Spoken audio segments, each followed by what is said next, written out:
सोनी एक सुंदर और संस्कारी लड़की थी। उसे घी बहुत पसंद था।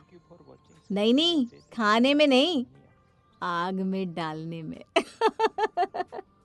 कैसे? चलिए देखते हैं। एक दिन सुबह सुबह, भैया दूध में कितना पानी मिलाती हो? पता भी है, चाय बनाओ तो ऐसा लगता है कि हम दूध वाली नहीं काली चाय पी रहे हैं। दूध का पता ही नहीं चलता। का दीदी कैसे बात करत हो? हम तो रोज अपने हाथों से ही दूध दो के लाते हैं।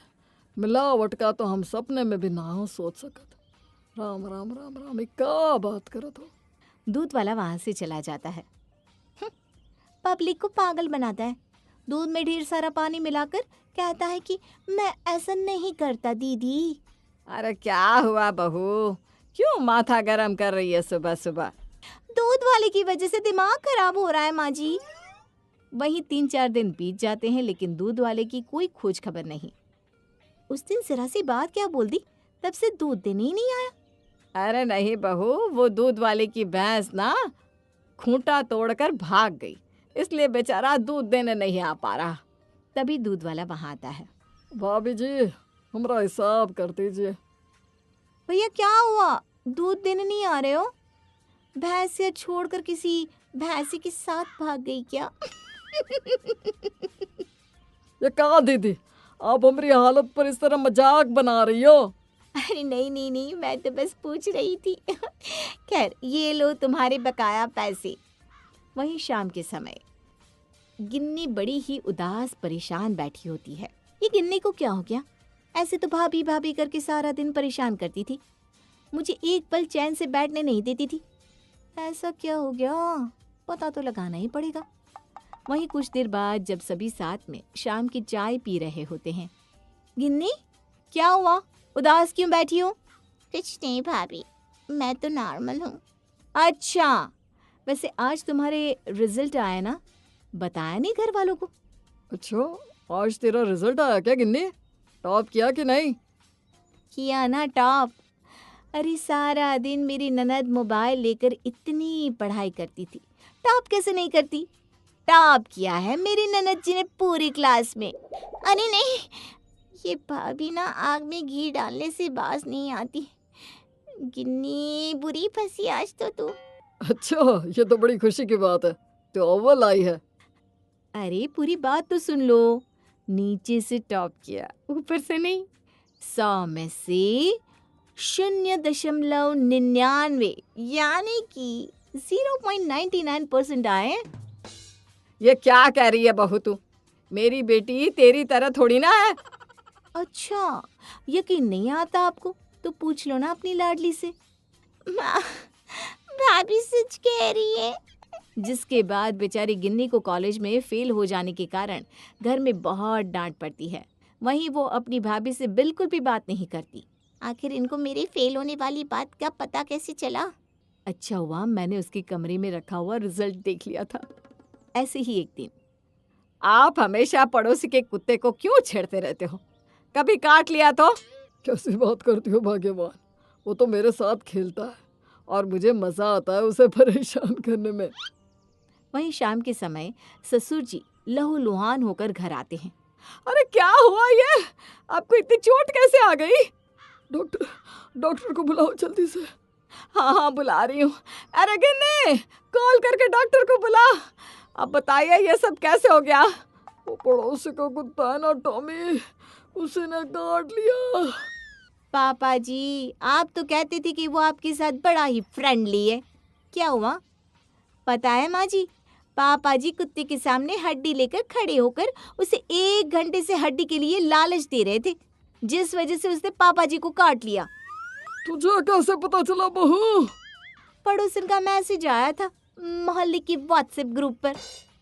कितनी बार मना किया है लेकिन मेरी तो कोई सुनता ही नहीं। कमरे में चलिए, फिर बताती हूँ आपको। फिर क्या, एक तो पहले ससुर जी को कुत्ते ने कुत्ते ने काटा, और फिर सासू जी ने कुत्ता।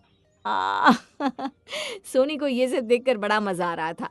शाम को सोनी जब सब्जी लेने मार्केट जाती है। भैया, ये आलू कैसे दिया? 50 का किलो। 30 का किलो लगा दो ना। अरे नहीं मैडम, नहीं होगा। फिर रहने दो। फिर सोनी सब्जी लेने आगे बढ़ती है और कुछ देर में वो सब्जी और बाकी सामान लेकर लौटने लगती है। अरे मैडम, इला 30 का किलो ले लो आलू। क्या हुआ? तुम्हें तो घाटा हो रहा था ना 30 का किलो देने में, नहीं बिका क्या? बेचारा सब्जी वाला शर्मिंदा हो जाता है और सोनी वहां से निकल लेती है। वहीं घर पर पड़ोसन आई हुई होती है। अरे बहू, तू आ गई? अगले महीने निक्की की शादी है, जरूर आना। हाँ हाँ, वो सब तो ठीक है, लेकिन इतनी जल्दी शादी क्यों? उसे तो डॉक्टर बनना था ना। नीट का पेपर देखकर चक्कर आने लगे क्या? हाँ, हो सकता है। बेचारी है भी तो काफी कमजोर। विमला जी ये सब सुनकर शर्मिंदा हो जाती है। बहू, मैं चलती हूँ, और भी जगह तो काट देने हैं। अच्छा बहन जी, नमस्ते। सोनी, ये क्या बदतमीजी थी? माँ जी, मैंने तो सच ही कहा ना।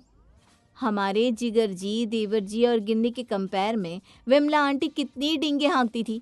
जिगर जी ने मुझे सब बता दिया था, तो मैंने भी मौका पाकर चौका मार दिया। वैसे माँ जी, इनकी गिन्नी है बहुत मोटी, कौन सा दूल्हा शादी के लिए माना होगा? फिर दोनों सास बहू हंसने लगती है। ऐसे ही दिन बीतते हैं। वहीं सोनी की आग में घी डालने की आदत समय के साथ बढ़ती ही जाती है। एक दिन सास फंक्शन में जा रही होती है। माँ जी, ये साड़ी पहनो ना, ये आप पर खूब जचेगी। अरे नहीं नहीं, वो काफ़ी हल्की सी लग रही है। मैं तो अपनी ये भारी वाली साड़ी ही पहनूंगी। लेकिन वो आप पर अच्छी नहीं लगती और काफी पुरानी भी हो गई है। अरे जो भी हो, आज मैं इसे ही पहनूंगी। फिर सास जैसे ही तैयार होकर फंक्शन के लिए घर से बाहर जाने लगती है। माँ जी, थोड़ा रुक कर जाओ, जिगर जी आ जाए तो आप उनके साथ ही चली जाना। हाँ, ये भी ठीक रहेगा। तब तक मैं यहीं बैठती हूँ। फिर जैसे ही सास सोफे पर बैठने जाती है, चर्र की आवाज के साथ उनकी साड़ी फट जाती है और बहू मुंह पर हाथ रखकर हंसने लगती है। ये क्या, इससे भी अभी फटना था। बहू, जा तेरी साड़ी लेकर आ। क्या हुआ माँ जी? आप तो आज किसी भी सूरत में यही साड़ी पहनकर जाने वाली थी ना। और ये तो कितनी टिकाऊ साड़ी थी, फट कैसे गई? अच्छा हुआ फंक्शन में नहीं फटी, वरना आपकी तो महफिल में शोभा बन जाती। आग में घी डालना कोई तुझसे सीखे बहू। एक इंसान जख्मों पर मरहम लगाता है और तू तो घाव को और गहरा करने में लगी रहती है। जा जल्दी साड़ी लेकर आ। फिर सोनी वहां से चली जाती है और सास को दूसरी साड़ी लाकर देती है, जिसे पहनकर वो फंक्शन में जाती है। वहीं अब सभी घरवाले सोनी की आग में घी डालने वाली आदत से काफी परेशान हो चुके थे। वो आए दिन किसी न किसी के जख्मों को अपनी बातों से और गहरा करने में लगी रहती। ऐसे ही एक दिन जब सभी फैमिली एल्बम देख रहे होते हैं। हमारा परिवार साथ में कितना अच्छा लगता है। अच्छा लगेगा भी क्यों नहीं, हमारे घर में एकता जो है। हाँ पापा, और एकता में ही बल है। अच्छा अच्छा क्या भाभी, हमारा परिवार आपके घर वालों की तरह नहीं है। कोई लंदन में रहता है तो कोई सऊदी में, घर में तो किसी को रहना ही नहीं है। अभी मैं तोड़ती हूँ इनकी एकता, जो इतने बड़े बड़े प्रवचन दे रहे हैं। तभी सोनी वहां एक कॉकरोच लाकर छोड़ देती है। कॉकरोच को देखकर सभी डर कर अपने अपने कमरे में भाग जाते हैं। और कुछ देर बाद जब कॉकरोच के जाने के बाद सब इकट्ठा होते हैं। इतनी कमजोर है आप लोगों की एकता, एक कॉकरोच के डर से ही टूट गई। सोनी की इस बात से सभी को बहुत गुस्सा आता है और पूरा परिवार मिलकर ये ठान लेता है कि अब बहू को सबक सिखाना ही होगा। सोनी किचन में खाना बना रही होती है। खुशबू तो बहुत अच्छी आ रही है भाभी। मैं खाना बनाऊं और ढंग का ना बने, ऐसा तो हो ही नहीं सकता। अरे बड़े बड़े बावर्ची मुझसे सीखने आते हैं कि कैसे खाना बनाना चाहिए। अरे वाह, ये तो अच्छी बात है। वहीं खाने के समय, ये खाना किसने बनाया है? कितना बेकार स्वाद है इसका। भाभी ने ही बनाया है। ये क्या भाभी, आप तो कह रही थी कि बड़े बड़े बावर्ची आपसे सीखने के लिए आते हैं, आप इसी की क्लास देती हो। इसी तरह अब सोनी के हर काम में, हर बात पर कोई ना कोई उसके सामने आग में घी डालने का काम करता। ऐसे ही अगले दिन, बहू, छत पर क्यों जा रही है? माँ जी, ये कपड़े फैलाने। छत पर मत फैला, पंछी आते हैं पूरे कपड़े गंदे कर देंगे। हाँ बेफिक्र रहो माँ जी, आपकी बहू है ना, मेरे होते हुए कोई कुछ नहीं कर सकता। वहीं शाम को जब सोनी कपड़े लेने जाती है तो देखती है कि पंछियों ने सारे कपड़ों पर पट्टी कर दी थी। दूसरी छत से पड़ोसन, अरे सोनी, कपड़े ढंग से छूटे नहीं थे क्या? जो पंछियों को मेहनत करनी पड़ गई। इसकी तो छोड़ो, क्या ही बोलूं, गलती तो मेरी ही है। हर समय आग में घी डालूंगी तो घर वाले क्या, बाहर वाले भी ताना ही मारेंगे ना। इन छोटी मोटी गतिविधियों से सोनी समझ जाती है कि किसी के बुरे समय में आग में घी डालकर बातों का मजा लेना अच्छी बात नहीं है, और फिर वो कभी भी ऐसा नहीं करती।